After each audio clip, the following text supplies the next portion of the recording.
Welcome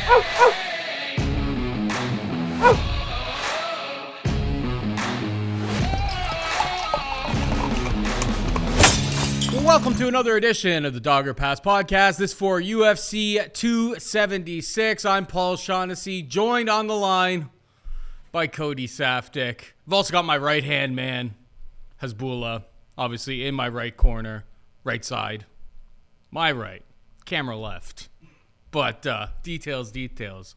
Very happy to announce that we have a new sponsor for the program. It is prizepicks.com. Use promo code DOP for up to $100 match deposit. So you put $100 in, you get $200 total. So $100 plus $100 in bonus. If you only have, if you're just scraping by, you got $20. Well, it would be $20 and $20 as a bonus. So yeah, we're excited to have a new sponsor on hand. No problem with our previous sponsor. It's just it's just business. It's just the way that things go, and Prize Picks gave us a very good offer. And if you ever want to help out the show, we never ask for anything from you guys. If you don't have a Prize Picks and you want to get in on the action, promo code DOP can help you do that. We'll be, talking about little Prize Picks pieces that we like over the course of it, but it's the same old show, breaking down the fights. Me and Cody, as always. Cody, Chris Curtis, Action Man, came through as always. I know. Well, you know what? I was thinking probably the whole 2 days leading up to the actual fight. I was like, you know what? It's been a bad run of luck. We've got a couple okay events here and there in the mix, but the luck's been no good. And also, on the Friday night, Bellator, Cody Law, the minus 900 favorite, loses. The PFL, which I didn't touch, had 3 9-1 favorites all lose. Nobody can be trusted. I got thinking maybe the luck's done, Paul. Maybe the magic's all dried up, baby. Action Man. Leave it on the shoulders of Action Man. He goes out there and gets the job done, then restore the faith in the world. And Action Man and Cousin Umar was your top ticket. Right. Cousin Umar. You can put your trust in Cousin Umar. You can put your trust in Cousin Umar. To be honest, the only guy that I would say that kind of let down on monetary value-wise was Tsarukyan. But again, it was the main event. You had the option to hedge out. And with Gamrot, you and I talked about it. It's just here's a guy that's bona fide, can go 5 rounds, is a top talent in the world, and yet they're giving you bad pricing on him. So regardless of if you picked him if you picked him, you definitely had the value side. But it didn't feel like the reads were terrible. So looking at this card, big pay-per-view, absolutely stacked. These are the cards that get you excited. These are the ones we used to talk about back in the day. And, of course, it's a wonderful time to welcome in prizepicks.com. So I've always said we enjoy giving away free content. We want to give free picks. That's our biggest thing. We don't want to be touts. We don't want to charge people money. But at the end of the day, someone's got to pick up the tab, right? It used to be Fight Network. It used to be Monkey Knife Fight. It used to be DraftKings. Prizepicks.com gave us a fabulous deal. So really big shout-out to them. And, of course, like Paul said, if you want to go do us a favor, likes and retweets and all that, that's always good. But if you feel like signing up an account and you are available to do so, if it's in your state or your province currently, then, sign up. Promo code DOP. They'll match your initial offer. It would definitely be a big help to show them that there is some support there. All right, we got main event action. Israel Adesanya taking on Jared Cannonier. Minus 500 Adesanya, plus 375 for the killer gorilla Jared Cannonier. What's your take here, Code? Well, of course, this is probably another main event where the line feels a little bit wide, considering it's not as if Jared Cannonier is a nobody. The guy's got huge power. He's world class. He trains at a good camp. He's got many things to his game that could pose problems for Israel Adesanya. So saying it's a minus 500 does seem a little bit wide. But I think we're all in agreeing that, Israel Adesanya is probably the better fighter. I mean, he's a cleaner striker. He's going to be able to manage the range. I just feel like he's going to be able to win those striking exchanges standing. Jared Cannonier, as hard of a power puncher as he is, sometimes he tends to wait a little bit on his punches, doesn't let these big combination goes. He just kind of relaxes a little bit too much. And you see him struggle at the higher end. Of course, he's got the big knockout victories, but you go to other fights of his where it's he's just a little bit tentative, waiting for the punch to materialize, and it never quite does. So on a volume perspective, he's not really high. You saw him go 5 rounds to Kelvin Gastelum. He lands 80 significant strikes in that. That would be considered higher for him. Whereas Israel Adesanya is just going to poke and prod away. It's very much John Jones-esque at times in that it's not that entertaining, right? It's just super effective. John Jones is the pound-for-pound GOAT, minus the juice, of course. But at the same time, it wasn't like he was the entertainment GOAT. It wasn't like you were dying to see a John Jones fight. It's just the guy did a tremendous job of dictating exactly how the fight would play out, the pace it was fought at, and he would win. So Izzy does the exact same thing. And he's fought guys that are big, shocked up, muscle-bound guys before, and he just got a good way of matadoring them. And again, not the most entertaining at times, but effective. So I just think he's going to be cleaner, more polished stand-up, and en route to likely a decision victory, or maybe like a late stoppage if he could tire him out and then connect to something. Yeah. I think Adesanya wins. Minus 500. I mean, it's minus 400 in a whole bunch of other spots. The site that I took the odds off of has the worst number in the market actually right now on Adesanya. And that book tends to be pretty sharp, but and that's why I went with it, because I think they do probably have the sharpest lines out there. I think that's super, super wide. I don't think Jared Cannonier is a complete sitting duck in this spot. I'm not going to be able to get to Adesanya at this price, but I do think he wins. But I do think that like the line probably should be more like minus 300, minus 350. I see a lot of the same things that you see. I think that Adesanya is going to stay at range. He's going to utilize those leg kicks as much as possible and then move back, evade, and get out of the pocket where he can get himself in trouble. If Jared Cannonier had like some sort of wrestling background, like some sort of real top tier wrestling game, I would be, excited to fade in this spot at this number. But he doesn't have that. It's he's gonna have to land, a big bomb, knock Adesanya out. It's just not high. It's just not a high probability situation in my humble opinion. Prize picks 76.5 Adesanya. I think Adesanya is going to stay at range, and significant strikes. The leg kicks, they all count as a significant strike. Longer crosses. I think the only thing that doesn't count as a significant strike is a jab. He will be throwing out a lot of jabs, but Adesanya. I think 76.5 is a pretty easy number for him to clear. He cleared it against... In his last three, he's cleared it. Yeah, he cleared it against Whitaker, and that was a snoozer of a fight. And he was taken down four times in that spot. Cleared it easily against Marv, and that was also, some people would say a snoozer of a fight. He was taken down 4 times in that spot. Even against Blachowicz, when he lost and spent a whole bunch of time on his back, he cleared it with 78 significant strikes. So 76, unless you think Adesanya is going to knock him out early, I think if this goes 5 rounds and, the total is 4.5 rounds minus 115 or 22.5 minutes on prize picks, like if this goes 5 rounds, I struggle to see how he doesn't get over 76.5. So I think that number's a little bit low on top of it. So it sounds like we both like Adesanya. You're going to have him on your top ticket, but it's a decent hedge out opportunity with Jared Cannonier, who's probably going to be a more inflated dog as the week goes on. You know me. Yeah, I'm one of those hashtag value boys. I won't be touching a minus 500 or even a minus 400 Israel Adesanya. I just don't think there's very much meat on the bone in that situation. Pat. I had a question for you based off this weekend, because I saw you hit some like 22-1 live bets and all this stuff. Oh, well, that wasn't live. That was just Chris Curtis at that one book that's open 365 days of the year. They had an absurd number. They had 22-1 out there. It was 10-1 everywhere else for Chris Curtis by decision. But I also, live I hit Gamrot by decision, like plus 650 after round 1. My question is, like, people complaining about this bad judging. Yeah, I'm embracing. Doesn't this seem like the ultimate Yes. value spot because the judges are shitty? That's what I've been doing. So like everyone else is complaining about decisions this, decisions that. It's like I bet Demopoulos by decision after round 2. Demopoulos by decision after round 2. I figured that she won round 2. I'm like, she's got to win round 3. I'm like, but it's 7-1. I'm like, there's no world where I'm convinced that Jinyu Frey's going to win round 3 in this spot. Now, Jaron Vallel had already had Vanessa up 2 rounds, which is just, I don't know how you give her round 1. Like, that just seems absurd. Don't get me wrong. But yeah, I think from a live betting perspective, if the judges are going to continue to be this bad, be willing to lose, but take massive, massive plus money, because sometimes when these fights go to decision, even if you think that it should go a certain way, I thought Arman Tsarukyan should have won that decision 48-47. But when I was getting plus 650 after round one, and I saw round one, I was like, man, this is a pretty close fight. Like, he lost those first 2 rounds on like everybody's scorecards. And I didn't have the cojones to bet. There was like a plus 900 after round 2. And I'm like, you know what?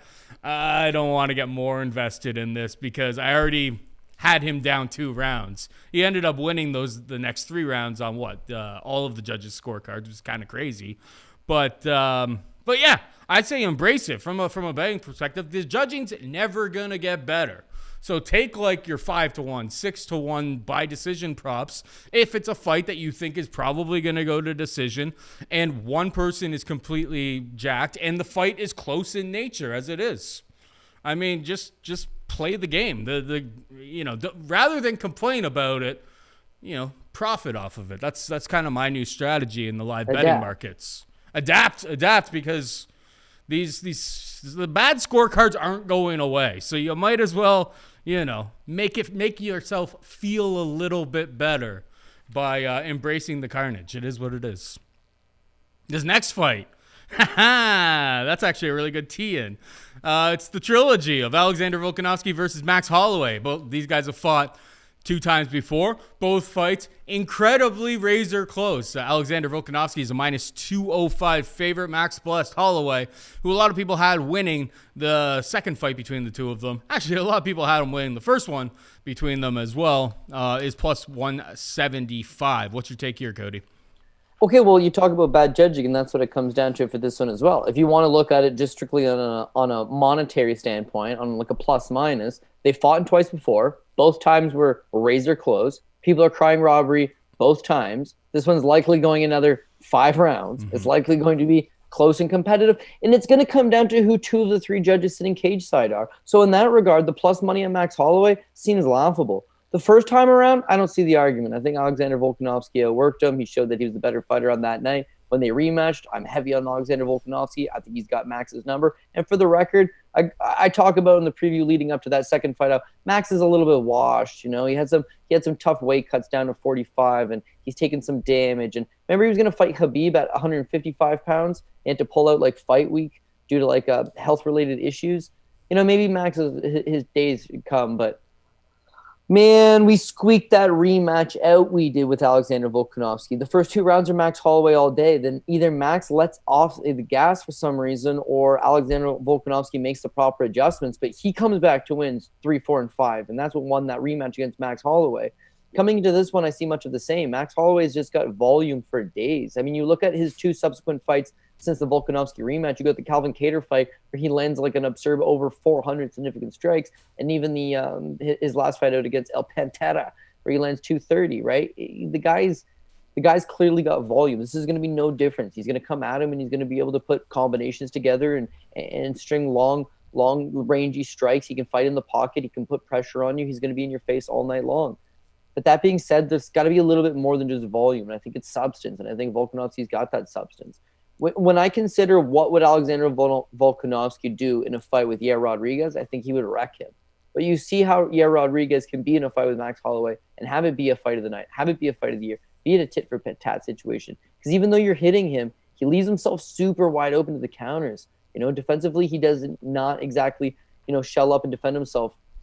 So I think Volkanovski is just going to get through the guard. He also, the first time they fought, it was a strictly stand-up battle. Volkanovski actually went out and had more volume than Max Holloway. Very difficult to do. In the rematch, Volkanovski goes out, again, has more volume than Max Holloway, and also mixes in the 3 takedowns, which is something that you didn't see in the first fight. So I'm thinking this one's much of the same. I think he's going to go out there. He's got decent leg kicks himself. He likes to stay aggressive, likes to stay in guys' face. We know he's got 5-round cardio. We know he's got heart for days. That Bryan Ortega fight showed that his submission defense is incredible, which is, if Ortega's not going to catch him, I certainly don't think Max Holloway is going to. So they're going to get in the middle of the cage and they're going to brawl. But the ability to mix in a couple takedowns, the ability to sit down on your strikes and land maybe the bigger, more meaningful, more impactful blow, I think that persuades the judges to give it for Alexander Volkanovski. But again, if you're playing the value game here, it's going to be close, it's going to be competitive, and it likes to goes to decision. So hit me with the over and hit me with Alexander Volkanovski by decision. Yeah, the over is minus 260. So that's pretty. Don't hit me with the over then. It's to be pretty, quite honest. pretty jacked. Like, Oh, I you mean, can- we've already seen these guys go 10 rounds, so it's like, Right. we know Max is super insanely durable, and obviously Volkanovski has been cracked a few times. But Max Holloway's more of a volume guy. He beats you down over time. Than like a one-hitter quitter type of guy. I think Volkanovski is the rightful favorite. I think minus 205 is probably fair. And a lot of the exact same things that you said is that his ability to mix in takedowns, maybe steal some rounds that way. This is a fight I'm far more interested in betting during the live windows than taking a minus 205 Volkanovski. Volkanovski may start really fast. Who knows? But I'm hoping maybe I can get a better price on Volkanovski or find a better price. Maybe not even necessarily on Volkanovski based on how the fight is playing out. Maybe find some egregious plus money somewhere within those 5 rounds. But yeah, Volkanovski is the pick for me as well. Moving on down, we've got Alex Pereira taking on Sean Strickland. Pereira minus 115. Strickland minus 105. This is my first bet of the card, Cody. I took Sean Strickland because, I mean, you watch Alex Pereira in the Bruno Silva fight, and it's just like, whew, he's working on that takedown defense, and I'm sure he's put in a lot of work with Glover Teixeira in the garage with Glover Teixeira. But, I mean, Bruno Silva's not exactly some sort of elite wrestler, nor is Sean Strickland. But Sean Strickland's been putting in time at, Extreme Couture. He's with Team Quest back in the day. It's like that guy has been on a lot of mats. If he's coming into this fight with the plan of I'm just going to strike with him, maybe he could win because Bruno Silva was landing some pretty good strikes against Alex Pereira. But that's a much more dangerous way to approach this fight. I think Strickland, if he's smart, he's pushing Pereira up against the cage early and often, trying to get this fight to the mat. I took plus 105. The market's starting to agree with me and starting to move in that direction.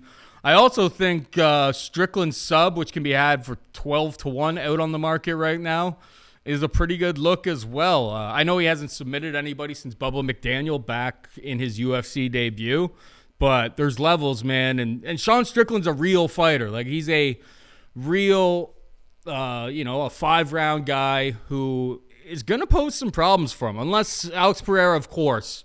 I mean, he's knocked out the champion twice in kickboxing. Could he land a perfectly placed strike on Sean Strickland and knock him out in the first round or even the second round? Whatever round. Of course, this guy's super dangerous, but I think it's the wrong fighter favored. I took Sean Strickland plus 105. What's your take here? Yeah, I thought about it as well, but it came down to the same thing you're saying. Is Sean Strickland smart? Which is no, I don't think he is.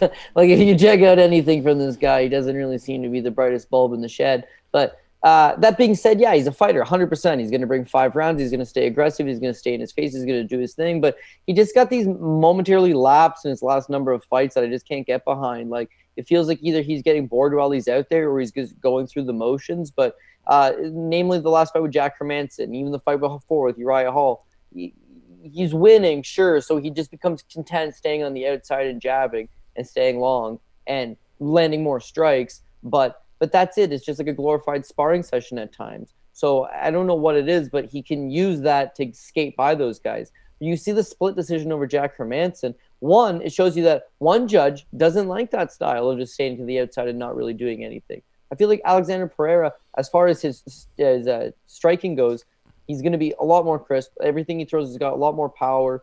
He's got the leg kicks. A big, tall guy like Sean Strickland, you could chew up the lead leg. Strickland's got a tendency of throwing out a lazy jab. He makes it work for him in a lot of his fights, but someone like Pereira is going to counter over the top, make him pay for it, right? His ability to mix in the takedown, like you said, I mean, that would definitely help him, because if he can get Pereira to the ground, he does have a significant grappling advantage. And of course, 25 minutes to do so. He doesn't have to do it right away. He can take a couple punches throughout the first couple rounds. It's only 15 minutes. Sorry, yeah, 15, yeah. So I mean, he takes too long to get going, in my opinion. Like he stands out there and he swarms you up with volume over time. But I think Pereira is just going to land the more eye-catching blows in the short term, and ever so slightly edge him out. The wrestling, perhaps, but if you're Sean Strickland, you're someone that got booked in back-to-back 5-round fights. You're headlining your card. They're talking about giving you a title spot. You're moving up. They're giving you media. They're giving you attention. They're putting microphones in your face. And the fight stage is very dull. He's got to go on record and apologize afterwards and be like, oh, not very good, not very good. So I feel like he's going to come out here and not look to wrestle. I don't think he's going to come out here and take the easy way out and try to do what everybody else wants to do this guy. I think he's going to go out there and try to prove a point that I'm an elite level striker and prove a point that when I fight Israel Adesanya, I'm going to strike with him too. So if he does that, I feel like he's going to be playing the game of Pereira, who's eventually going to catch him, or I think rack up a little bit of a points lead on the scorecards and settle maybe for a 29-28. So give me Pereira by decision, because I'll give Strickland one thing. He can take one hell of a punch. All right, let's add a shoey to this as well. Then I'll take. I mean, Strickland wants a title fight, so my mentality is he's gonna look at this matchup and be like, I may be an insult, but I'm not like completely stupid. Like, I have to take this guy down. He took down Uriah Hall 4 times. Like, I think he's gonna mix in the wrestling, and when it gets down there, I mean, you look at Alex Pereira, round 1 against Michailidis. That was not pretty. Like, he was held against the cage and he was taken down. He's able to get up. He's obviously been working on those things. I'm willing to add a shoey to the mix here to sweeten up the pot for me. Yeah, I'm not, just because it's not like it's not like a fight I have a bunch of conviction in. I didn't come on here and say I love Alex Pereira. I just think he's gonna win. So to add a shoey bet, it's not like it's a fight that I care about in the slightest bit. I'm just saying I think Alex Pereira is gonna win. So not the kind of bet that I would be willing to put a shoey on the line for. Yeah, Prize Picks has Strickland takedowns at 2.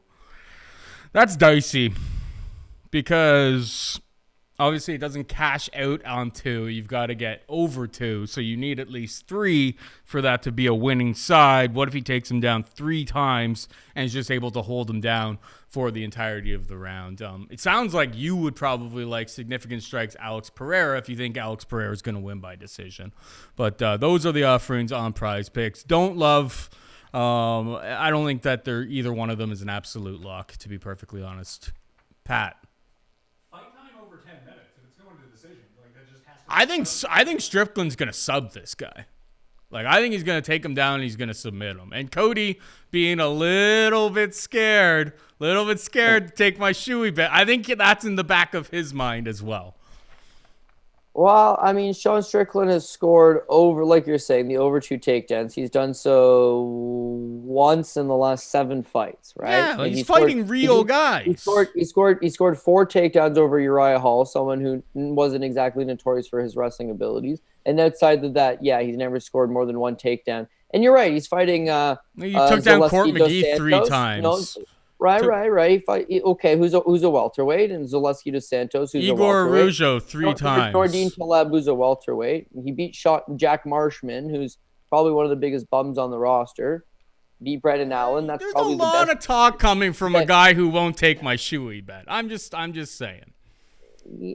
Well, listen, it's not a fight that I like. A shoey bet's like, yeah, dude, I like Pereira.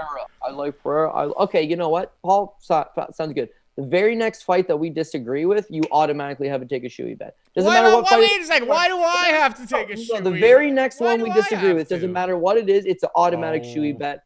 Game on right now. We don't even know what it is. We'll have to see. But it's not going to be. Even though Pereira's, he's got the best takedown defense in the land, according to Cody Saftic. Strickland has no chance of taking him down, but no shoey. We don't want to do. We don't want to take the shoey. Is he going to do it? I would love to see a prop. What is Sean Strickland more likely to do? Take down his opponent more than twice in a UFC has his fight, takedowns landed, or make a racist comment on the microphone post fight. Because it's probably about equal. Yeah, that's pretty likely. That's pretty damn likely if he gets on the microphone afterwards. He's going to say something real stupid, but at least it's on paper. At least it's on paper. So what's the chances that Bozo, man, stands in front of Pereira a little bit too long? I'm hoping so. Here's the thing, though. One guy's a 28-fight MMA veteran, and the other guy's got 6. So I'm not disagreeing with you. This is an MMA contest, not a striking battle. I'm just hoping Sean Strickland stands in front of him. That's what I'm hoping. All right, That's what I'm going with. We got Sean O'Malley taking on Pedro Munhoz, minus 325 O'Malley, plus 275 for Sugar Sean, or for plus 275 for Pedro Munhoz, minus 325 for Sugar Sean. Cody, your thoughts? There was a time where I would have been very intrigued by this line for sure. Because listen, when you talk about Sean O'Malley, and a lot of people hate Sean O'Malley, of course, but what does everybody keep going to time and time again? The chicken legs. Guy's got chicken legs. There's an ability to go out there and hurt his leg. You saw in the Andre Sukuman-Tath fight, he breaks his foot or something, flops to his back in the third round. Still one of the cases of worst ring IQ you'll ever see from Andre Sukuman-Tath was not just quite simply standing up. You see it in the Chito Vera fight again, same thing. He starts off well. He's staying to the outside. He's bouncing. He's got good footwork. He's staying long. And, of course, he loves to land that jab and set up the straight left hands, right? Straight right hand, straight left hand, everything straight down the pipe. O'Malley does have an interesting striking game. It's that how much damage can he take in return? And you see in the Chito Vera fight, Chito's probably one of the more durable guys in the division, if not the most durable guy in the division. So he's able to put pressure on him, hurt the leg. Once you hurt the leg, the guy's just dancing around. He's skittish almost. So what do we know about Sean O'Malley is that we can attack the leg for sure. And then you see a Chris Moutinho type situation where it's like he's landing his best shots on Chris Moutinho, who simply is just able to zombie on by and come at him. And even though he loses all of the rounds, eventually gets stopped in the third, actually has some good work, has some moments, lands some combination. Lowly ranked contender. Shouldn't be in there with Sean O'Malley. Can also have success by being aggressive, headstrong, good durability, and then the ability to mix in the leg kicks, but have a lot of success. Pedro Munhoz is exactly that. The guy's got devastating leg kicks. He's got an incredibly good chin. He got 5-round cardio. He stays in your face. He's always coming forward. I 100% think that Pedro Munhoz at his best has a chance to pull this off. Here's the thing. He hasn't looked at his best for quite some time. You can kind of see the downswing. The Aljamain Sterling fight, he was just way too slow. Like, he was literally moving one step in slow motion and allowed Aljamain Sterling to stay to the outside, dictate the entire flow, land 175 significant strikes on him. Wasn't good. The Frankie fight, he got robbed on. But again, you see him in an ultra-competitive 5-round fight with Frankie Edgar in 2021. Not a great look. You see the decline to his game, right? And then those last two, Jose Aldo and Dominic Cruz. Again, now he's taking on older guys, Dominic Cruz and Jose Aldo, but they're elite strikers, and everyone's one step ahead of him, right? Sure, he's got those leg kicks, but he just has an inability to, really use that as a patented game to slow up his opponents the better that they're getting. Now, he's fighting the best of the best, and I wouldn't consider Sean O'Malley to be the best of the best. But O'Malley's got the speed, and Pedro's problem is and always has been, if the fight doesn't hit the ground, he's got a 65-inch reach. Yep. Like, he's got little T-Rex arms on him, and all of his punches come up short, which is why he's had to resort to the leg kicks. He's not kicking as much. He's not landing nearly as effective. He's going to routinely get beat to the punch. But I will admit, when you bet long underdogs and you're taking flyers on long underdogs, generally they don't have multiple paths to victory. Pedro's got multiple paths to victory. Not only could he, in theory, chop up the leg and have some success there, but he's got the kind of pace to meet O'Malley and kind of fight him hard for 15 minutes. And if at any point he snatches up the neck or he can get a takedown and get the fight to the ground, this guy's like high level BJJ. Like he would very easily be able to out grapple Sean O'Malley. In theory, he just needs to shoot the takedown. Yeah, and he doesn't. And he doesn't. He hasn't landed a takedown. Sean Strickland are gonna have a real good conversation backstage and be like, "Yo, dog, you feel like wrestling tonight?" I don't, but I will because Paul wants me to. Maybe it happens. Maybe it happens. I got to go with what I see. Let the record show that Cody wouldn't take a shoey bet. So. Yeah. That is the record. Real tough guy over the Zoom call here. If you're sitting at this you're desk, right. All I'm saying is that Pedro Munhoz hasn't landed a takedown since taking on John Dodson in 2018.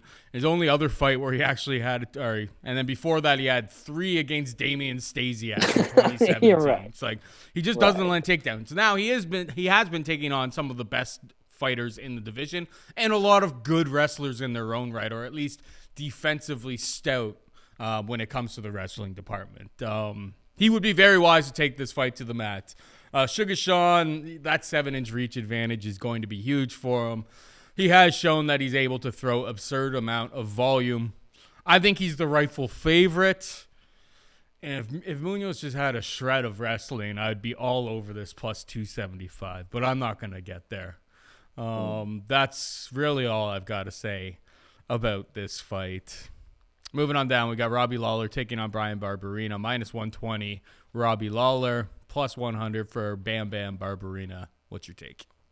Got to go with Robbie Lawler, my boy. I mean, the ageless wonder of the world always seems to pull a gear. I really appreciate what the UFC is doing, booking him in winnable fights. You know, he should be fighting the Nick Diaz's of the world. He should be fighting guys that are potentially non-contender status because, yeah, I mean, he's an icon. He's a former welterweight champion. He's a guy that's been around the sport since the sport's really been in existence. Of course not, but you know what I'm saying. His UFC debut was like 2002. Pretty crazy to think he's got 20 years on the roster. So I appreciate them giving him these type of fights, and it's a winnable fight for him. Bryan Barberena has had a lot of health issues. He's had a lot of injuries. He's ballooned up in weight, up and down, yo-yoed a little bit.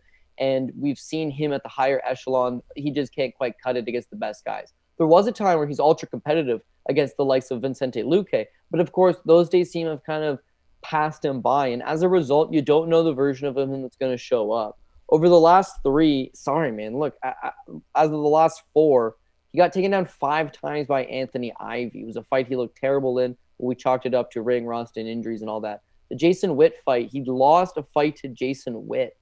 That's something that would never happen to Robbie Lawler. That would never happen to a guy in the top 15. It just shows you that Bryan Barberena could be on. The junkyard dog in him could be there, but he equally is as bad sometimes. It's not just that his wrestling's no good, which Witt, again, exploited. It's the fact that Witt's hands were faster than his, and he was routinely beating him to the punch. Even when Witt was on his last legs and falling over in the third round, you saw Bryan Barberena opt to clinch with him, opt to, close the own space, like not just push him backwards and bop his head off.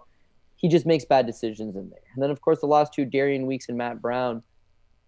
The Darian Weeks fight, Darian Weeks made his UFC debut, as a professional boxer on 2 weeks' notice, jumps up and takes on the great Bryan Barberena and has all types of wonderful spots, right? Bryan Barberena has his hands full in that fight against a debuting guy that's had, virtually no success in the UFC since I think he just lost, the one fight to Ian Garry after that. But that's a bad spot for him. And then the Matt Brown fight. Matt Brown's 41 years old and in all types of bad shape himself. Mm-hmm. Arguably won that fight, Matt Brown. Got taken down 5 times. Close. Very competitive. 5 takedowns. Who knew Matt Brown could get 5 takedowns? But it's like, dog, Anthony Ivy got 6. This guy defensively cannot wrestle. His striking is super lumbering. It's wild. It's reckless. He's got pace. But against Robbie, I think just Robbie hits a lot harder. Look, Diaz tried to do the same thing to him, pace, right? Mm-hmm. I'm going to wear him down. You try to go with absurd pace. But Robbie can take those punches, and then he's going to return fire. Yeah. This thing gets greasy into the third round. Bryan's got such big heart that he's going to be in it for sure. But I think Robbie's ability to just change in takedowns when need be and take him to the ground, that's going to rack up points for sure. Robbie, you don't fight 20 years in the sport of MMA by standing with guys like Bryan Barberena and brawling in the center of the ring while the crowd goes nuts. Sometimes you got to take the proper game plan. Robbie's got the skills to do so. So I think that ability to take the fight where he needs to be, I think that's going to get the job done for him. Yep, I agree. I'm with I like Ruthless Robbie to get the job done in this spot. Prize Picks has 73.5. I think that total is way too low. And Bam Bam, I think this is going to be a firecracker of a fight. Neither one of these guys really have much wrestling and probably won't have much of an appetite to wrestle. So Robbie Lawler over 73.5 significant strikes. He had 131 against Nick Diaz last time out, in a short window of time. He got taken down 10 times against Robbie Lawler in a 5-round fight. But I guess that's actually a 5-round fight. That doesn't really count. Either way, it's Robbie hasn't been the biggest volume guy. Could Bam Bam out-volume him? Potentially, but Robbie's been fighting a lot of really, top-level fighters for a long time, and this is the first guy in a long time that doesn't really have any sort of appetite or ability to wrestle him, so I think 73.5 is way, way, way too low. That should be one of your pillar pieces for Prize Picks this week. But yeah, I'm with you, Robbie Lawler. No shoey for you there, kid. Yeah, we're both taking Ruthless Robbie. I think Barberena's actually a pretty popular bet among the community this week. So maybe you can find a shoey bet for yourself out there in the mean streets of MMA gambling Twitter, their code. All right, we got Jalin Turner taking on Brad Riddell, -150 Turner, +130 for Riddell. Obviously, the big issue or interesting thing about this fight is Jalin Turner is just absolutely monstrous for the lightweight division. He's 6'3", very, very long reach. I think he's got 7-8 inch reach advantage over Brad Riddell. Brad Riddell is a striking coach at City Kickboxing. I think in the Drew Dober fight, we really did see him he's been working on a lot of those other parts of his game. And I wouldn't mind to see him hold this or put this fight up against the cage, hold it there a little bit, mix in some takedowns where he can, and drain the tank of Jalin Turner. Jalin Turner's looked very, very impressive, but it's always pretty early. I wonder what this guy looks like when you get into deep waters in round 3 in a highly competitive fight. The market seems to love Jalin Turner right now. I'm kind of waiting my time, waiting for this number to continue to climb, and I'll probably end up with some money on Brad Riddell if we get like over plus 150, which as the market's moving right now and as the community continues to pile on to Jalin Turner, I may end up getting. Don't even think about trying to take a shoey bet on me on this one because I'm not even willing to take the price at plus 130 right now. So that's not going to happen, pal. Yeah. Well, again, you can take a shoey bet on this one and be even. If you want the better price on Brad Riddell, it 100% exists, and I'm down with everything you're saying. I'm down to hit a better price on Brad Riddell. Where are we going to get it? Tell you where we're going to get it after the first round. Yeah, that's you're going to have to bet this thing. Yeah, you're going to have to bet this thing live in house after the first. Here's the thing with Brad Riddell: ultra talented city kickboxing coach. He's got Israel Adesanya on the card. All the boys are going to be there. The gym is just absolutely raucous right now. Alexander Volkanovski's on the card as well. Like. There's just a real good vibe right now. However, facts are facts. He's a slow starter, right? He lost the first round against Magomed Mustafayev on all 3 judges' scorecards. Lost the first round against Alex De Silva on all 3 judges' scorecards. Lost the first round against Drew Dober on all 3 judges' scorecards. And lost the first round on Rafael Fiziev fight on all 3 judges' scorecards. So effectively, in his last 4 fights, he's dropped the first round in all 4 of them. What he does have is an unbelievable motor, good technical kickboxing, and he puts combinations together. It's just he's going to have to overcome that first round. Now, that's a problem because in that first round, he tends to get hit a lot as well. You saw in the Drew Dober fight, he rocks him early. He's able to, get a pounce on him. But Brad Riddell's able to survive. And that's going to be the name of the game here because Jalin Turner looks good these days, man. He does. They call him the Tarantula, and he's physically filling into this crazy form where he's very, very long. Everything he throws is devastating. He's got knees up the middle, uses that height very effectively with the step-in knee. And you saw a guy like Jamie Mullarkey and Brad Riddell went a hard 3. Jalin Turner, and by the way, for the record, Jamie Mullarkey, my boy. Like, this guy's tough. This guy's a poor man's Darren Elkins. Mm-hmm. But Jalin Turner, there's a big skill gap there, and he absolutely kicked the crap out of him in the first round. Now I'm hoping that Jalin Turner is going to tire out because the same thing in this matchup. I need Jalin Turner to maybe win the first round, but then tire going into the second. Mullarkey got him into the second. That was the spot we needed. Jalin Turner not going anywhere, man. This guy's violent. This guy's long. He's rangy. He's still young, but he's figuring it all out. And he's adding the experience to his game. He struggled once upon a time at an elite level, like the Vicente Luques of the world. But again, that's a title challenger, and that's like his UFC debut. Since then, the guy's really filling into his own and feeling good about himself. So undeniably, I think Jalin Turner probably kicks his ass in the first round and wins the first. Would you then be able to get a plus 200 price tag on Brad Riddell the other way? Yeah, probably I think more. you would. The way that these markets move, Cody, like if Turner really clearly wins that first round, it'll be minus 450 plus 300. Like that's how these things move. They move quick because it's like, oh man, this guy's absolutely kicking his ass. But you've seen Riddell overcome because again, I've named a bunch of fights where he lost the first round, but outside of the Fiziev fight, he comes back to win those fights, right? He's got constant pressure, constant aggression. And Fiziev is an absolute like technician, like stud kickboxer. Yeah. So it's like I know that he lost that and it was 6 months ago and he got knocked out and it was pretty brutal, but like that was a really tough matchup. Like Fiziev's a problem in this division for years to come. Fiziev's a problem in this division for years to come. He's undeniably one of the top talents in the division, but also he's a former training partner of Brad Riddell, right? They were former friends and training partners. So this guy had Riddell's style snipe. Yeah. And one thing that's interesting about this fight is it seems like Riddell's holding back on a lot of his punches. Now, it's not because, oh, it's my friend, I don't want to hit him. It's, oh, man, if I step all the way into the pocket, he's going to return fire and hit me back. That's the problem with Fiziev. The thing with Jalin Turner is you want to fight in the pocket. You don't want to stand at range with this guy. I'm telling you right now, you need to clear the distance. You need to use your footwork. You need to get on the inside. You need to work the body. You need to pressure him backwards, right? And then so the saving grace there is Jalin Turner seems to end all of his fights early in the first round. In his last 4, none of them have made it outside of 2. So in theory, you could tire him out. You could break him down. The other thing is he's defeated my boy, Jamie Mullarkey. But before that, Uros Medic, Brock Weaver, Josh Kulabau, taken down 4 times by Matt Favola, Kalen Potter.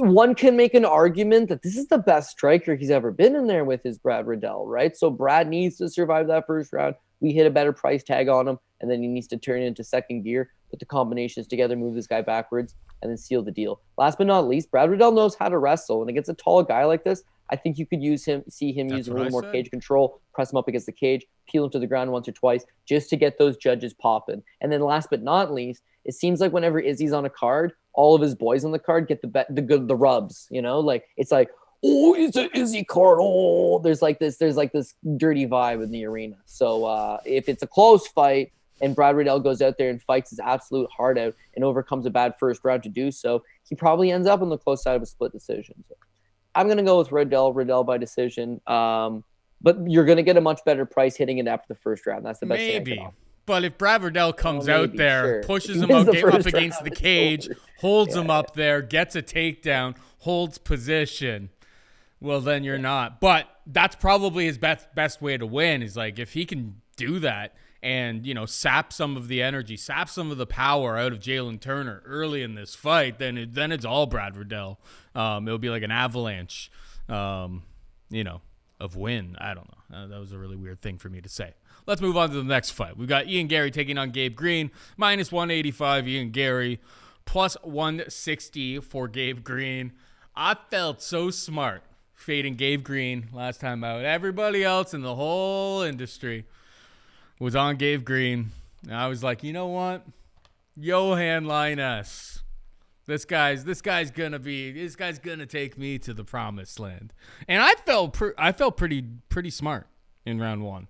And then Linus's cardio absolutely fell off a cliff, and he just completely melted. Gabe Green finished him off. Gabe Green hasn't been finished since his Bellator days. It's an interesting test for Ian Garry. Obviously, this kid, he's got the beautiful wife. He, a good-looking kid from Ireland. They're trying to promote him. Gabe Green isn't exactly some sort of impressive wrestler. Johan Linus was able to take him down. I think that's probably a pretty clear path to victory for somebody to take out Ian Garry. It's probably going to be a stand-up affair. It's a better price that they're offering us on Ian Garry than a lot of his other fights. He's been like minus 400, minus 500. And, he hasn't exactly lived up to the price tag. Don't be fooled by like when he gets on the microphone afterwards and acts like this was like the greatest performance known to man. He's a work in progress. Don't get me wrong. I think that they've skillfully selected Gabe Green for this spot, and Gary's going to win. I'm not going to be betting Garry at minus 185. Garry by decision. I don't have it in front of me. That may be a half decent look if the odds are right. On Prize Picks, was it 73.5, I believe? 70 and a half. Over 70. It's over 70 and a half significant strikes. Like that seems like something you should lock into a whole bunch of your Prize Picks entries this week to me. I'll pick Garry, but I don't think I'm ever going to be happy backing this guy. What's your take here, Code? Yeah, maybe not happy backing him like in the short term, but in the long term, I think there's a lot of potential for growth, man. He's young. Kid's born in 1997, and he's only 2 fights into the UFC. So, of course, there's going to be mistakes. He's still undefeated. He's probably going to have to get humbled at some point. And does he think he's Conor McGregor, and it turns out he's not?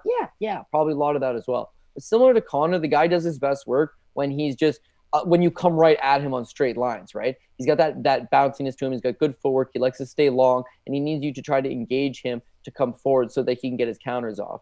The Jordan Williams fight, shell shock. It's his UFC debut. The moment gets to him. He looks awful in the early beginning. And then Jordan Williams decides to go YOLO all of a sudden, come forward and not defend himself, and Garry snipes him off. Because that's where he does his best work, is when you come at him recklessly, he's going to intercept you, right? Much as the same against Darian Weeks. This is a crazy number, right? And it brings us back to why Bryan Barberena is actually not very good. Darian Weeks outstruck Bryan Barberena on a 2 weeks notice fight, 118 to 108. He landed 118 significant strikes and 4 takedowns. And yet against Garry, he manages a slight takedown that was not very good, and then 40 significant strikes. He can't find the target, right? It's like Garry does move quite well. He is difficult to hit. Is he young? Is he green? Is he prone to make mistakes? Of course. But there is something to the guy's game. So the UFC's done an incredible job here by giving him the same opponent essentially 3 times. Jordan Williams does the exact same shit as Darian Winks, who does the exact same stuff as Gabe Green. Are they progressively getting more difficult? Not very. But I will give them one thing. Green's got very good durability, except for, the early career losses he might have got caught. But he's got excellent pace. He comes at you. The thing is that he's raw. He's just super raw. And that him coming forward and just crashing the pocket over on a straight linear line, I think Gary's going to intercept him. On top of that, this guy can wrestle. Gabe Green's ground game is extremely lackluster. Sure, he's got pace, but his ability to stuff the takedown, not very good. Ian Garry, judo black belt. You don't see it very often, but he got the ability to take him down, and I would expect him to allow Gabe Green to come forward. He's going to intercept him. He's going to be outstriking him. He's going to be looking to counter. And then I do think at some point he's going to mix in the takedown. Last but not least, Gabe Green has any type of success based on his durability and his cardio, right? The guy actually does push a pretty incredible pace. He can land strikes, and he's going to be in your face the entire time. But of course, Ian Garry, you saw him in his Cage Warriors days anyways, which is only 3 fights back. He fights 5 rounds, right? So I don't think this kid's got a cardio issue. I think this is a tailor-made matchup for him to go out there and showcase the best of his skill set. And I think the UFC is firmly behind this guy and giving him the proper matchups to allow him to grow. So I think he wins. I think the minus 185 price tag, because he hasn't really looked all that good so far in 2 UFC fights, it's appropriate. It's less than 2-1. That makes sense. But I'm on the same page as you that over 70.5 for the prize picks line. Yeah, I like that. That's where I'm going with it. You think he wins by decision? I think he wins by decision just because, again, Like plus Gabe Green, 240, durable guy. plus 240, Gary by decision. I can see out there. Yeah, but I will admit something, right? You look at him on the Gabe Green on the regional scene days, and it's like he is getting knocked out. Fair enough. And then him in the UFC, he's shown a pretty good chin. But that Johan Linus fight, he got dropped hard, man. True. He got counter left, bomb, sits him. Linus jumps on top, and Linus is gassed out.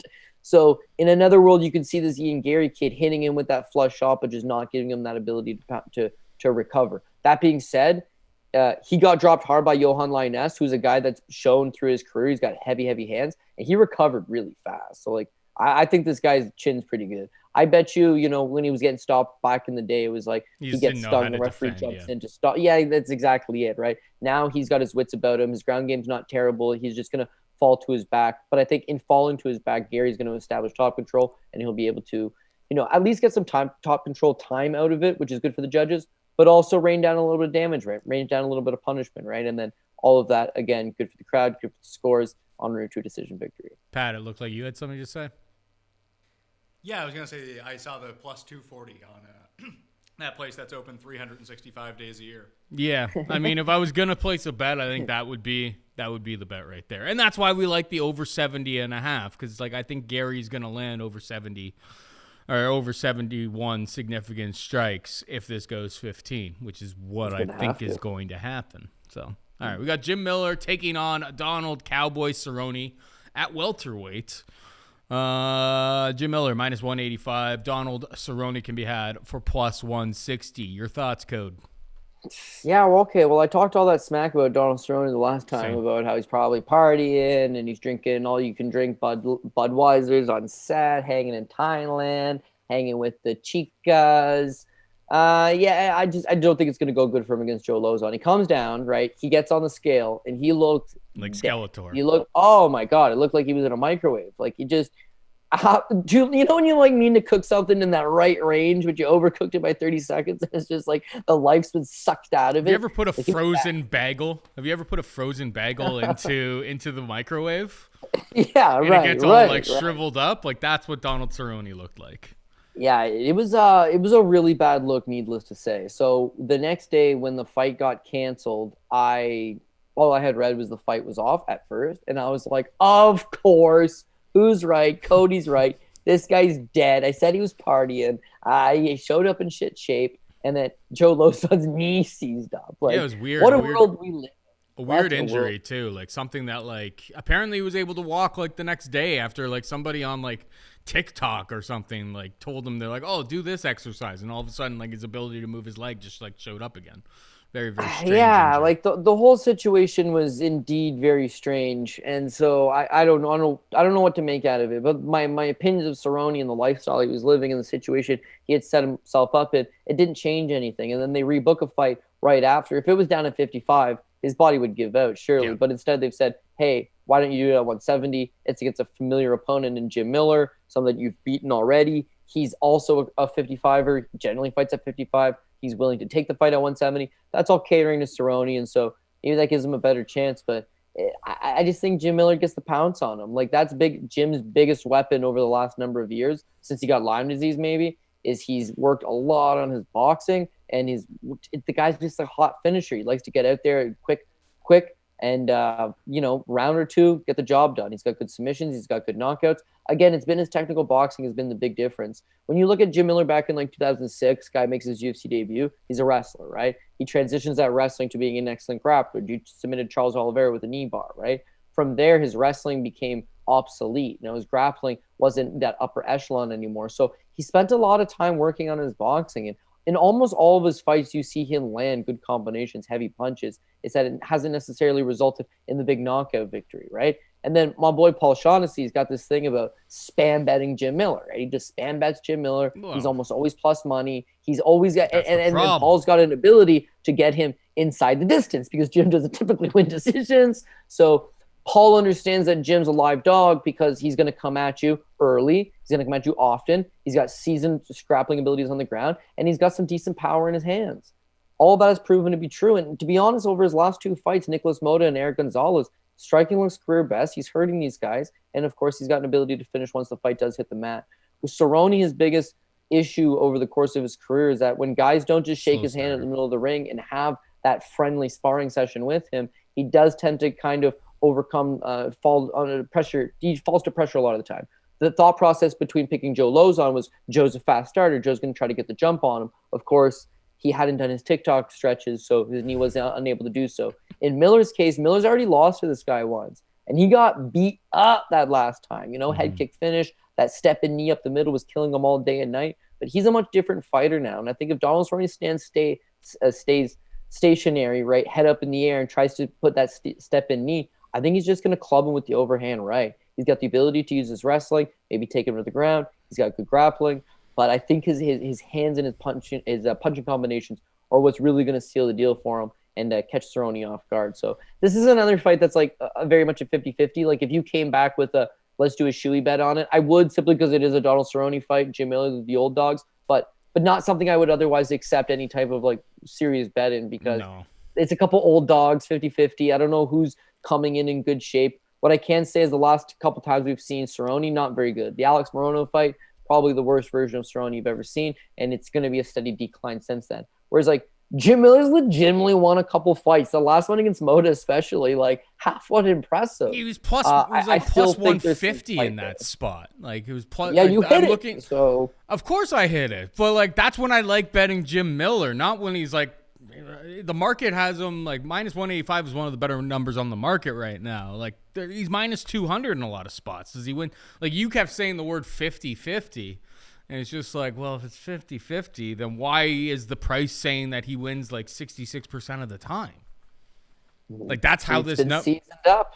This price. I think Can you tell me what the opener was? I think I love Jim. I can't get to him from a betting perspective this week. It opened at minus 155, so like a 60-40 type of split, and then now it's moved up a little bit. More money came in on Jim Miller.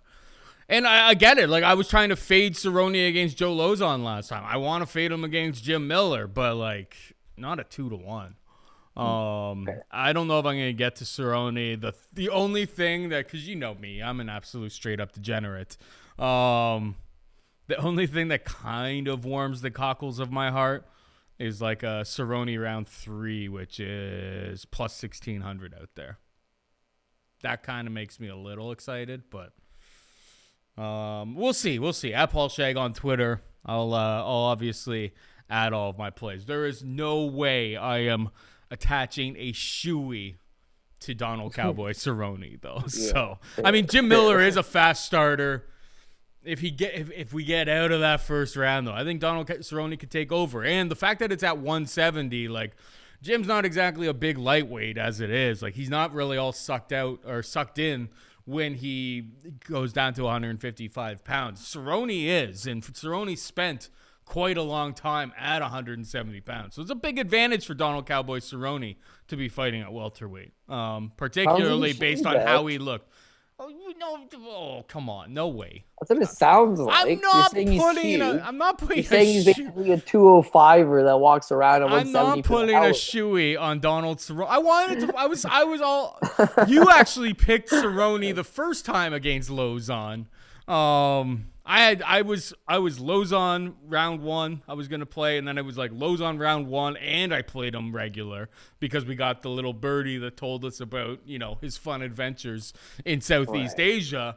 No, I don't think I'm gonna get to it. I may just drop a little sprink on like a Cerrone late prop, just because Jim Miller, he comes at you hard, and if Cerrone's able to survive the onslaught, I wouldn't be shocked to see Cerrone come through and finish him late. But you're not getting. I'm looking at this card, man. I'm not gonna lie. I think you really passed up your opportunity for your boy toy, Alex Pereira, up there, because I don't know if there's gonna be another shoey to be made in the next 4 fights. We got Andre Muniz taking on Uriah Primetime Hall, -300 Muniz, +250 for Hall. A penny for your thoughts. This one screams like potentially apple pie, shit, in my opinion, because like I love Andre Muniz. I know you're on board. This guy's jiu-jitsu is world class. It was one thing for Kevin Holland to knock out Jacare off his back because it was like, punches to the face have a way of doing that to people. But Andre Muniz like legitimately submitted him. His grappling's on another level. I believe he's a 3rd degree Brazilian Jiu-Jitsu black belt, but he very much lives up to it. He does not need much time. He ends up on top of you. You're in a world of pain.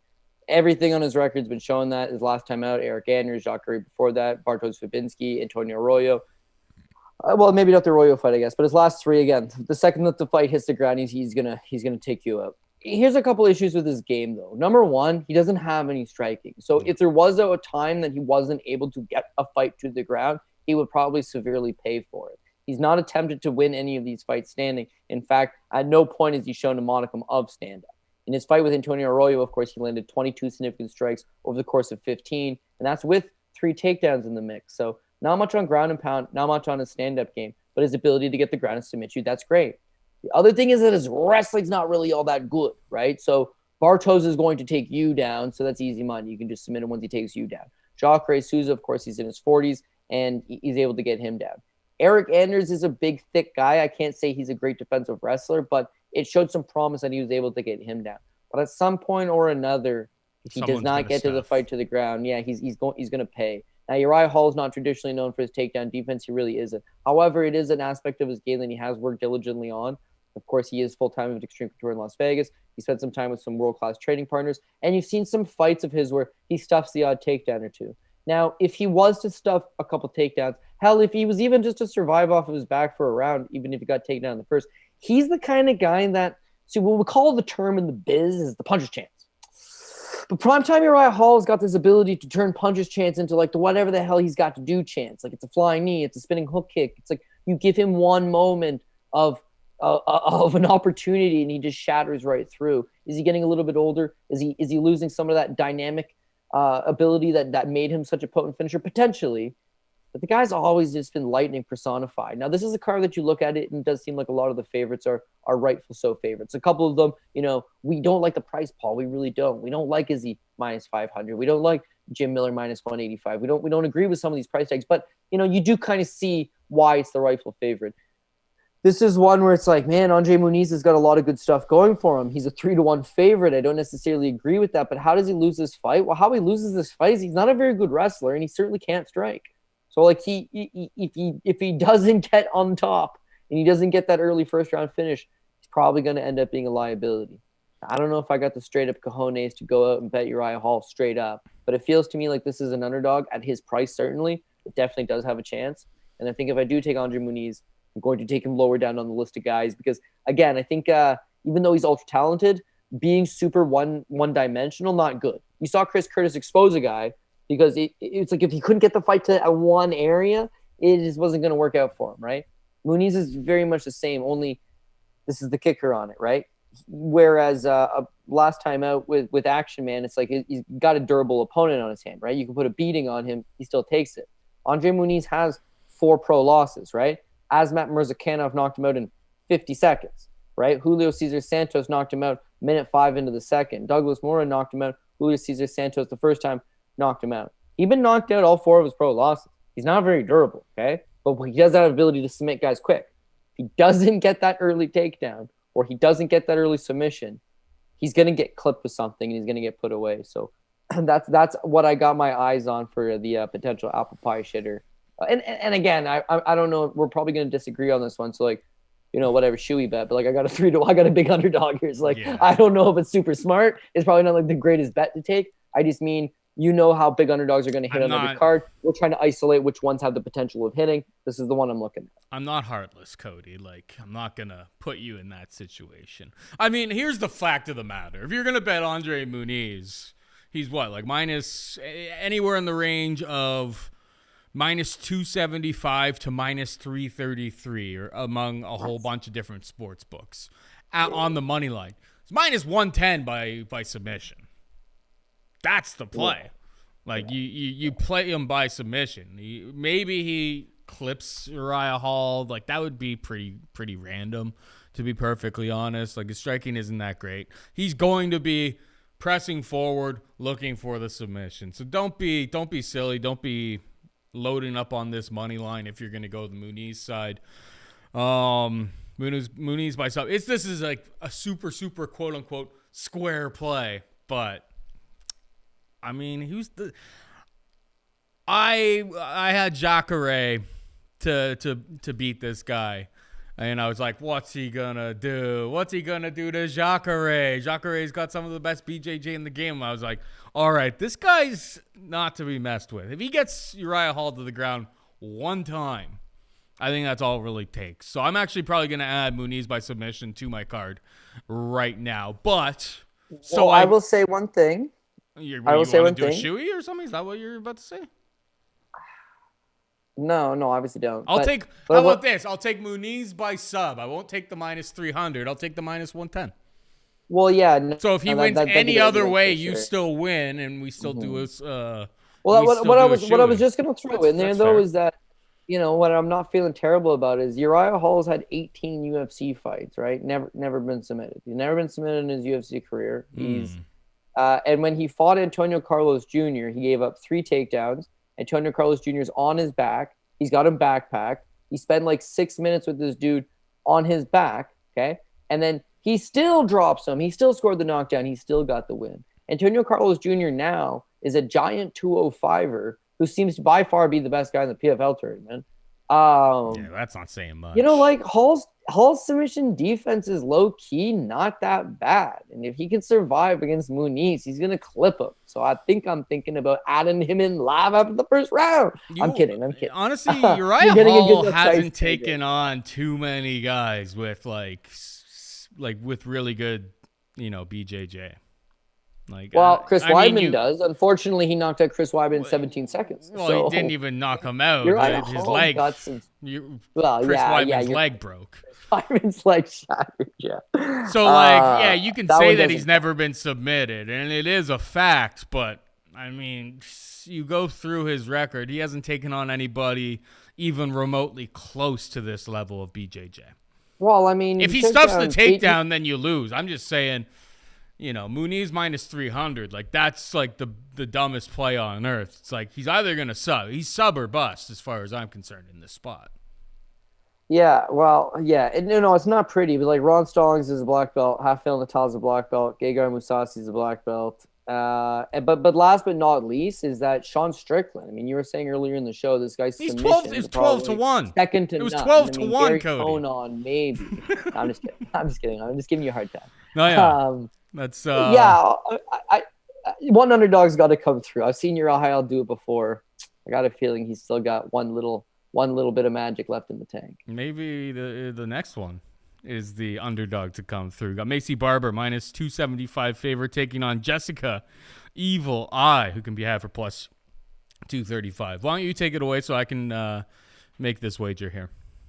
Yeah, I don't really know. Like, I'm not a big fan of Jessica Ai and never really have been. She gets away on her technical boxing, but here's someone that doesn't really throw any kicks, doesn't really use her wrestling. I mean, she just basically goes out there and tries to use at-range punching combinations. So what you see routinely in women's MMA is that they're generally close fight. They're generally tit for tat, and whoever is the judges are going to favor at that very moment ends up getting the job done.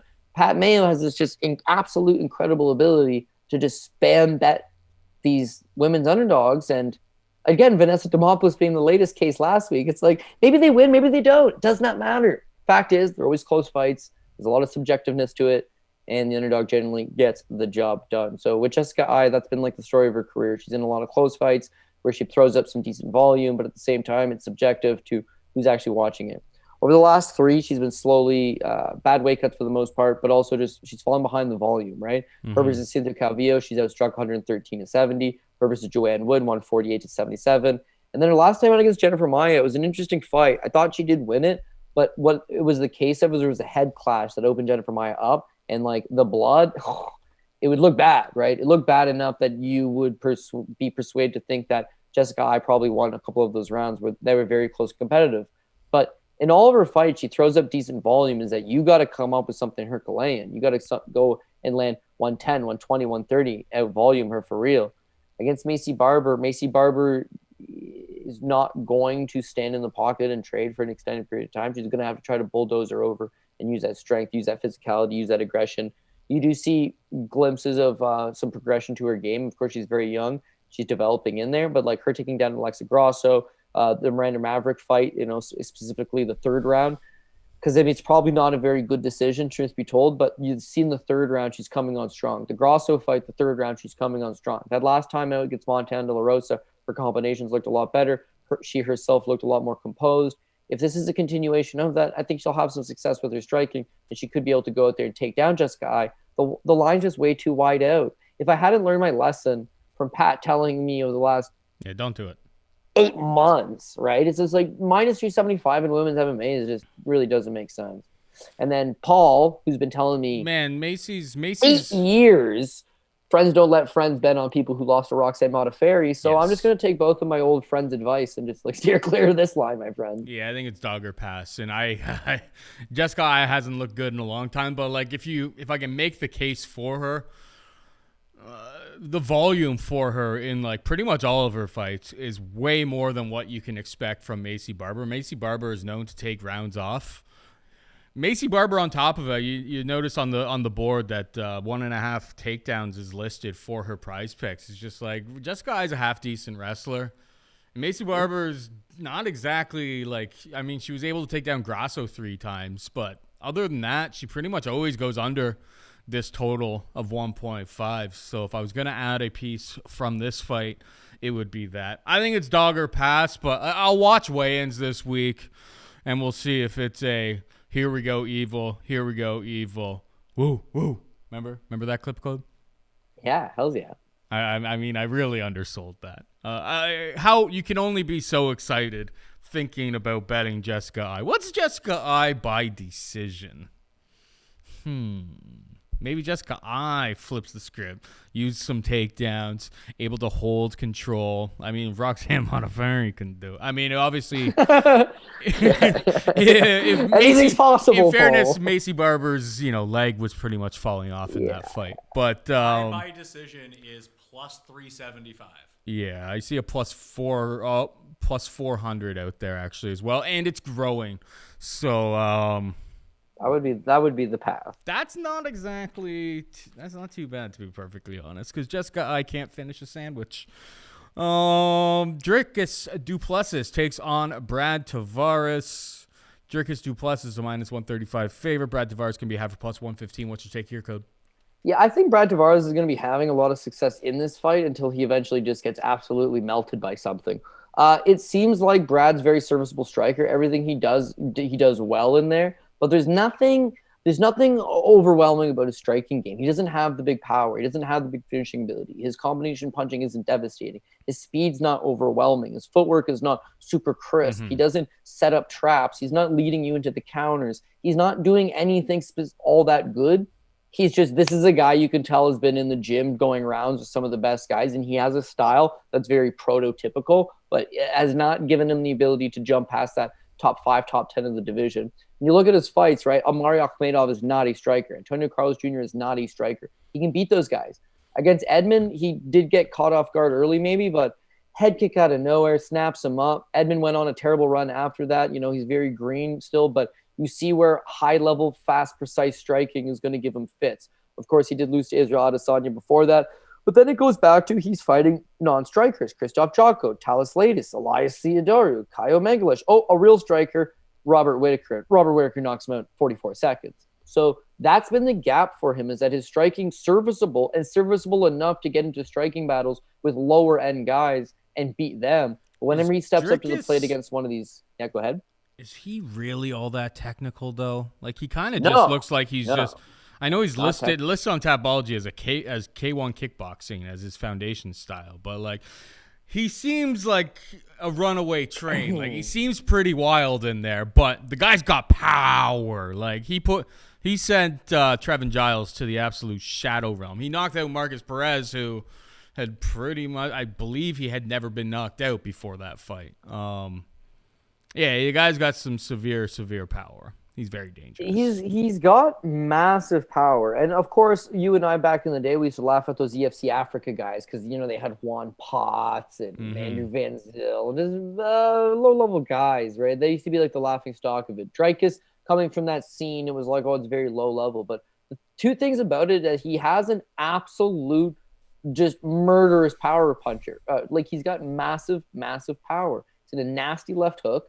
And beyond that is that he'll rock a guy and then he'll grab a front headlock or turn it into a guillotine choke. But almost everything he sets up is off hurting you. He fought some legitimate guys in UFC Africa, right? Yannick Body, Rafael Hartic. He signs a KSW and he knocked out Roberto Soldic. At that point, he won a KSW world title and he knocked out a legitimately really good guy.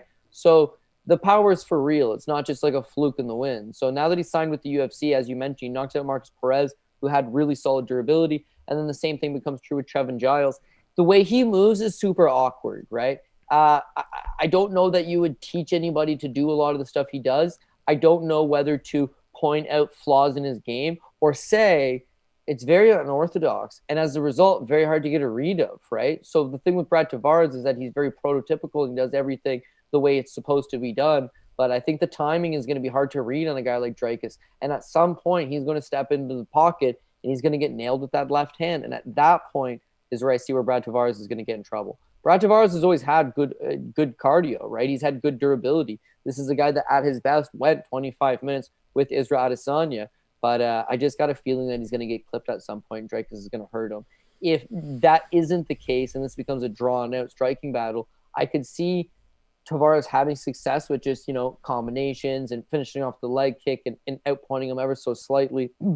But he's not a big volume guy. Again, a career high against Omari Akhmedov, who was, you remember that fight. Akhmedov was basically like dying, right? He has like a collapsed lung. He can't breathe. He's staring at him from distance. And it's like, Brad's just chipping away. There was no ability to really pull forward on this guy. But beyond that, 54 strikes landed against Antonio Carlos Jr. is low. It landed 3 in 2.5 minutes against Edmund Shabazian. 3 through a half of a round. Very low, right? Izzy beat him 119-40. He never let his hands go. Him versus Jotko, 46 landed. Him versus Talis Latis, 70 landed. That's big by his standards. Him versus Elias Theodoru, he got outstruck by Elias Theodoru 34-31 and gave up 3 takedowns. Bad. All bad. Very low, bad. Dricus numbers look bad because they've only lasted like 6 or 7 minutes, right? So, like, in theory, he might be able to continue to throw with this kind of heat for 15 minutes. And if he is able to do that, something's going to land at some point. So I'm going to go with Duplessis to get the job done. I'm going with Duplessis to get the job done as well. But I think we missed the boat on it. He was like plus 120 like a week ago. There's my one guy I follow, Sharksta, was all about it, and I didn't listen. So I feel like I missed the boat a bit. On Prize Picks, Dricus is wrestling. I know he had 2 takedowns last time out, but he's listed as having, or like, the over-under on that is 1 takedown. It's like, I don't know. Like, that maybe end up being a push. Maybe he gets a takedown. Brad Tavares' takedown defense is pretty solid. I would be pretty surprised if he got 2 takedowns against Brad Tavares. I know Brad Tavares has been taken down twice by Omari Akhmedov last time out, but that's, a Dagestani, legit wrestler. Before that, the last person to take him down 2 times, Elias Theodorou. Not exactly the most impressive situation there.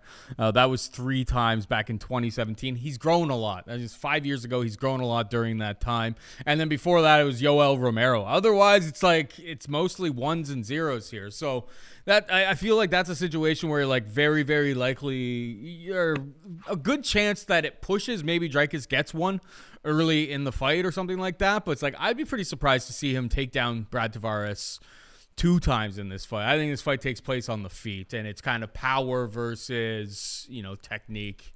And we're both picking power to win, but I'm not overly confident in it. Pat? Since you missed out on the good price on Duplessis, can I interest you in a Duplessis parlay this week? Henny, yeah. Henny and Dricus. I'm trying to figure out. I've got my boy Aaron Watershow on the case trying to figure out if there's any relation there. Let me tell you, Henny looks nothing like Dricus. I just bet it. It's 63-1. Oh, wow. The Duplessis squared parlay. For anyone Not so square parlay, to be perfectly honest with you. For anyone who needs to know, Henny Duplessis is a golfer on the Live Tour, if you're looking for that. The one backed by the Saudi money that everybody is all up. Mayo used to do his French-Canadian accent, and he'd be like, Duplessis. Those are the best. It's the South Africans. You got to be careful with those last names because they don't take any of that. There's no culture in it. It's like Duplessis, Dricus Duplessis, Dricus Duplessis. Yeah, if he was en français. All right, next up, and finally, we've got JRC, Jessica Rose Clark taking on Stoliarenko. Always a fan favorite. I mean, she's on a 3-fight losing streak. My God, how did they get her another fight? Oh, it's because Jessica Rose Clark is a very good-looking girl who's very, very marketable and very, very well-liked among the fans in the UFC. She's coming off of a first-round submission loss to Stephanie Egger. I mean, I was hoping this week, I was like, you know what? I really don't want to put money on Stinko sub, but if it's plus 500, plus 600, as a value boy, I'm going to be forced to do it. It's it was opened at plus 350. I'm that's probably mostly her money line. I mean, if you're Jessica Rose Clark, it's the way you lose this fight very likely is just hanging out in guard. Stoliarenko, just what does she do 90% of the time?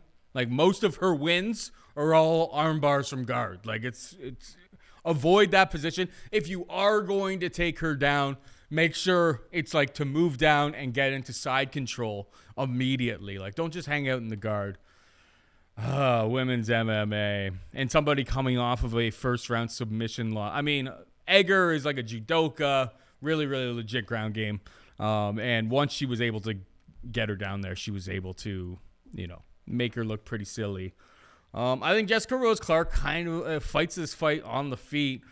And that's why I think on Prize Picks, the 1.5, it's I think the best game plan for Jessica Rose Clark here is not to pursue the takedowns. I know that she's done that a whole bunch of her recent fights, but it's that's where the danger is in this matchup. That's where the most danger, I think, is for her in this matchup. So I would take the under 1.5 takedowns for JRC. I'll lean towards her on the money line, but I'm interested to hear what you have to say. Okay, well, this one's interesting because I do like what Jessica Rose Clark could potentially do. The thing is, she's going to have to do nothing for 15 minutes in order to win this fight. Her best path to victory is to just storm her up against the cage and not give her a ton of space. She could potentially take her down, and I'd be down to see it. It's that she did the same mistake against Stephanie Egger. Stephanie Egger, judoka black belt, right? Loves the armbar. She was having success holding Egger up against the cage. And then the second that she tripped her up to the ground, she allowed herself to play that game. So I'm partly worried that Stoliarenko will do the same thing. If the fight does hit the ground, she loves throwing up that armbar. I used to think it was a joke, right? Because if you look at it's all over pro wins, right? All over wins are by armbar. It's super low level. She's fighting a low level scene. It's a joke. Ha ha. Funny joke. Never going to work at an elite level, right? Alexis Davis is a high-level PJJ black belt, right? She had a nasty bite a few times on that arm against Alexis Davis. No doubt this is her move, and she does have the ability to lock it up. So on one hand, if Jessie Jess Rose Clark falls to the ground with her and makes a mistake, I do think she's going to grab it. It's the feet where I think is the real difference maker. Stoliarenko is actually much better on the feet. She's had success in all. Yeah, I would say so. Okay, first of all, she won this seems dog. Went to Myanmar and she won a Burmese boxing title, right? Where like headbutts, elbows, bare knuckle, like, this is someone who likes to stand and bang. So then you see her so far in her 3 UFC fights. Against Giannis Kunitskaya, she gets taken down. Kunitskaya holds her up against the cage for a large part. She's unable to do anything. It's a bad performance. You don't get to see any of the striking. Against Julija Avila, she's winning the striking exchanges. She's backing her up. She looks a lot better. She got a competent body kick on her, but she gets taken down by Avila. She loses that fight. Alexis Davis, the first round, Alexis Davis takes her down, dominates the first round. The second round, Alexis Davis decides, hey, I'm going to stand in front of her. My God, her face got busted up bad. Stoliarenko lands heavy. She sits down on her strikes. She's still young. She's still getting better. And nobody so far has really wanted to stand with her. It's her abilities to take her to the ground. And in Davis's case, she's able to, I think Stoliarenko trips and falls to the ground. Davis jumps on top. He's able to win the third round. And that seals it for her. That was a good fighter last time out against Alexis Davis. He just needs a few adjustments. And this fight with Jessie Jess Rose Clark, if it stays standing, Rose Clark, she don't like to exchange. Her numbers are, say her versus Jocelyn Edwards, she lands 18. Her last fight with Egger, she had landed 2. Almost 4 minutes into the fight, she had landed 2. Against Edwards, 18 after 15 minutes.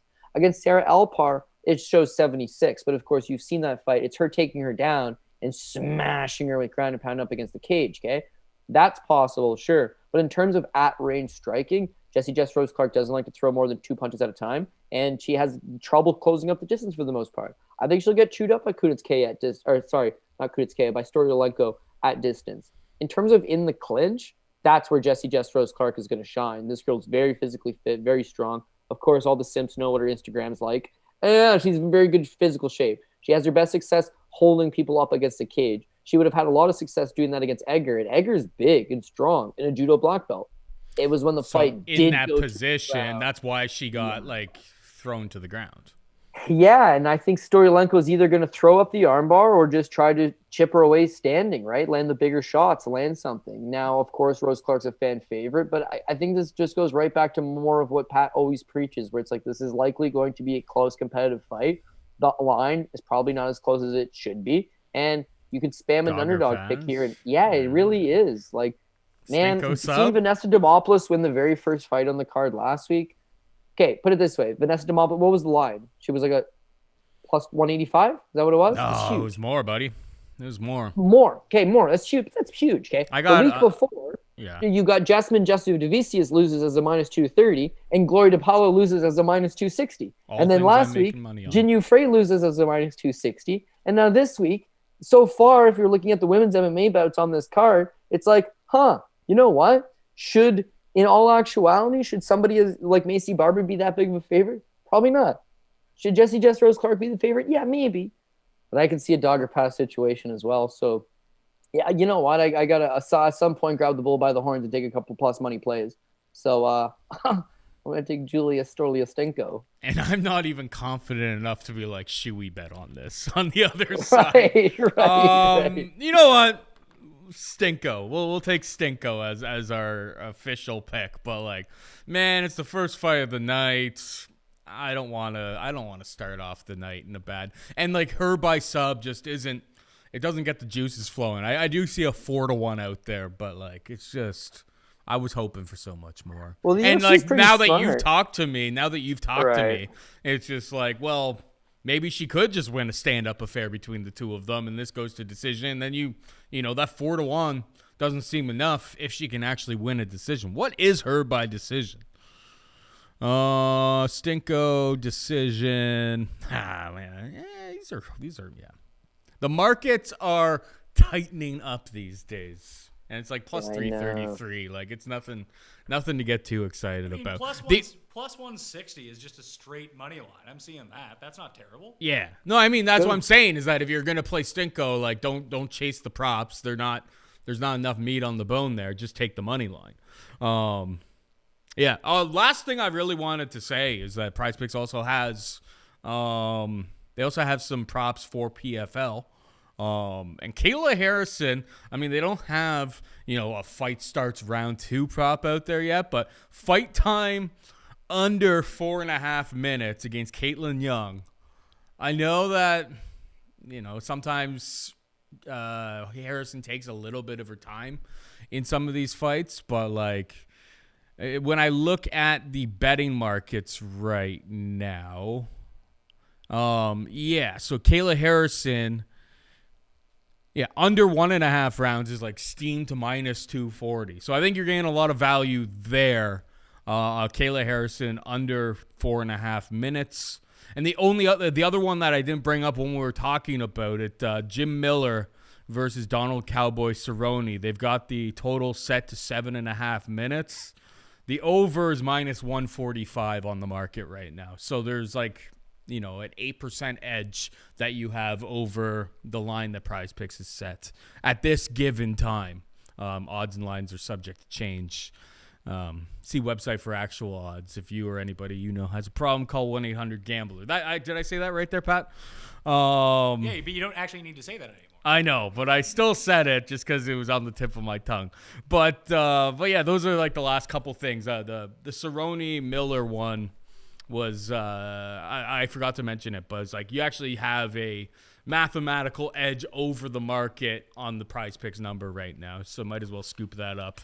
That seems like a decent little spot, over 1.5 rounds for them. They're basically pricing it at minus 110 when it's minus 145 on the market. So yeah, all I've got action on right now. I've got Strickland plus 105. Strickland by sub 12-1. Really wanted to have a shoey bet on that, but somebody was not willing to play. I've got a little bit on Muniz by submission minus 110.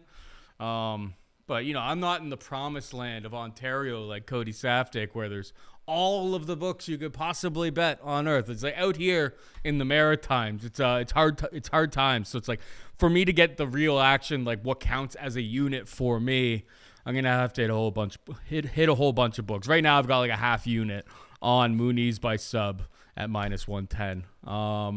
As always, at Paul Shag on Twitter, I'll post all of my plays on Saturday, probably 3 or 4 hours before the fights start. Cody, hit him with the PRP. We're going to go with Israel Adesanya, Alexander Volkanovski, Alex Pereira, Sean O'Malley, Ruthless Robbie Lawler, Brad Riddell, dog number 1, Ian Garry, Jim Miller. Oh, man. Uriah Hall, dog number 2. Wow. Maycee Barber, Dricus du Plessis, and Julija Stoliarenko, dog number 3. 12 fights, 3 dogs, seems plausible. Maybe a couple more nip up. But, yeah, for the most part, it's – I don't know. I could see myself switching on that Hall versus Muniz thing. It's just maybe I'm buying too much into it. But Muniz is the case of he's sub or bust, man. You either play him by sub at even money, or you don't play that money. That money line is just terrible, to be perfectly honest. Yeah, plus there's no doubt about it that Uriah Hall's looked like he's not in a great fight or in a good spot or things aren't going his way. And then, like a beautiful eagle, he just cuts through the goddamn air, lands something majestic. It's pretty old. What can you do? What can you do? I need a little bit of magic from my buddy, but if he's able to do it, then we can pull it off. Yeah, 37. But, you've seen the guy's athleticism. He doesn't look like he's slowing down anytime soon, but I know what you're saying. Father Time's unbeaten for a reason. So, anyways, good-looking, healthy-looking pay-per-view card. So, hopefully the action delivers, and hopefully we can hit a couple consecutive tickets, which would, of course, make this a lot more enjoyable. Pat has thoughts? I was building, a PrizePicks card here as we were going through. It seems like the ones you guys like the most were the Ian Garry over 70.5 significant strikes. Yes. I don't know if you guys mentioned it, specifically that you really liked it, but Robbie Lawler over 73.5 significant strikes seems to be good for you. I think that fight's going to be a banger. I could see both guys getting over 100. Okay, so those two, I think that are on. The other ones that I had kicking around were Adesanya over 76.5, Holloway over 128.5. I don't like the co-main event, like Volk versus Holloway. It's like both of those guys, like they fought twice, and those numbers are pretty good. Like they set pretty good totals on those. So the rest of them. So Cody, I want to hear from you on these ones because Paul had brought up the JRC unders, but it sounds like under 60.5 significant strikes is pretty good. For Jesse Rose Clark. Yeah. JRC, yeah, no, I agree. She doesn't really tend to put out any damage. And then another thing, she just got caught in an arm bar, right? So the more you open yourself up to this ground and pound, Stoliarenko uses that one arm in, one arm out, grabs one and attacks the arm bar. So even if she does take her to the ground, she's going to mind her P's and Q's, tight elbows, and not look to overextend. But I think she's going to mostly look to just go cage control. So yeah, I would say the under is a good play there. So the other ones I had written down were the one that Paul just brought up, the Miller fight over 7.5 minutes, Harrison under 4.5 minutes in the PFL fight, and Maycee Barber under 1.5. Like, there's a whole bunch of them that you can combo. Oh, yeah. And on prizepicks.com, code DOP for that $100 deposit match. Links down in the description, by the way, if people just want to click over to it if it's available in your state or province. Help out the show, like they said, they're giving out free picks all the time, so there's a way you can help us out. I'm going to take Maycee Barber off. Like, could I just do the 3 play? Like, how confident are you guys Adesanya gets over 76.5? I mean, if he knocks him out, then you lose. Yeah. Or if Cannonier knocks him out, you lose. Yeah, if this goes 5 rounds, which is like a 50-50 proposition, he should really get there. But then why am I not just taking the over of the fight if that's what I'm playing for? Yeah. Yeah, because I think fair. you could still get there. You could get there in much less time. All right. Like he could if he puts Yeah, up. that's true. But he could also Yoel Romero you and just stare Those at him the leg kicks that and then shit on Rose Namajunas and be like, oh, what a terrible title fight. I expect him to throw leg kicks from a distance, big cage at T-Mobile, and then escape. And every single one of those leg kicks is going to count. That's why I think that the over 76.5 is better than the over. What is the total? Like 20, it's like 22 and a half. So it's basically, it's over 4.5 rounds. That's what I think. I think he could still get there in like 3.5 rounds. Say if Cannonier cardio falls off of a cliff. I think I like 76.5 more than I like that total. But okay, so I have it narrowed down to the 3 then. So Lawler over 73.5, Garry over 70.5, Jessica Rose Clark under 60.5. You hit all 3 of those.